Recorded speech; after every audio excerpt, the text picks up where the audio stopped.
భారత జాతిని ఏకతాటిపై నిలిపేందుకు గొప్ప రాజ్యాంగాన్ని అందించిన ప్రపంచ మేధావి భారతరత్న డాక్టర్ బాబాసాహెబ్ అంబేద్కర్ జీవితం ప్రతి ఒక్కరికి ఆదర్శమని, ఆయన స్వప్నించిన సమసమాజ నిర్మాణం కోసం అందరం కృషి చేయడమే మనం ఆయనకిచ్చే ఘనమైన నివాళి అని జీఎం ఏనుగు రాజేశ్వరరెడ్డి పేర్కొన్నారు.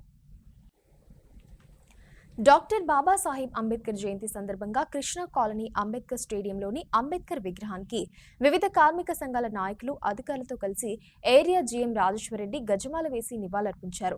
అనంతరం కృష్ణా కాలనీ మినీ ఫంక్షన్ హాల్లో జరిగిన డాక్టర్ బిఆర్ అంబేద్కర్ జయంతి వేడుకలో ముఖ్య అతిథిగా పాల్గొని మాట్లాడారు. స్వతంత్ర భారతదేశ ప్రగతికి అంబేద్కర్ రూపొందించిన రాజ్యాంగం దిశానిర్దేశం చేసిందన్నారు. రాజ్యాంగం ప్రసాదించిన హక్కుల వల్లే ప్రతి ఒక్కరికి స్వేచ్ఛ, సమానత్వం, సమాన అవకాశాలు లభించాయన్నారు.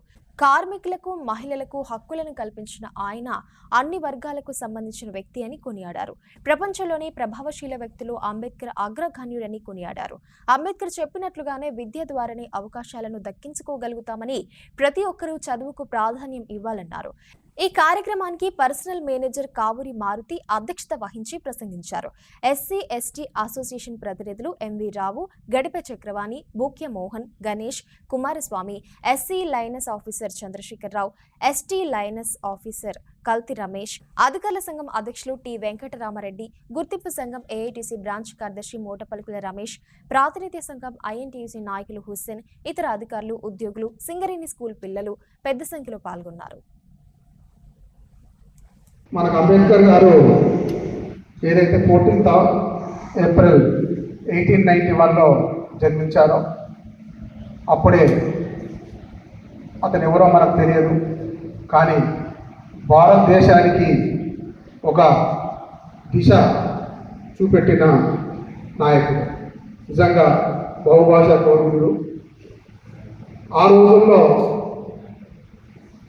కొలంబియా వెళ్ళి చదువుకున్నాడంటే ఇది చాలా గ్రేట్. ఇప్పుడే మన పిల్లలందరినీ కూడా మనం ఫారిన్ కంట్రీస్ పంపిస్తున్నాము. బట్ మనం ఎంత కష్టపడుతున్నామో మనందరికీ తెలుసు. బట్ ఆ రోజులలో అది ఆయనకున్న నాలెడ్జ్ పరంగా స్వతహాగా నేను ఇది చెయ్యాలి అని పట్టుదలతోటి ఈ స్టేజ్కి రావడం జరిగింది.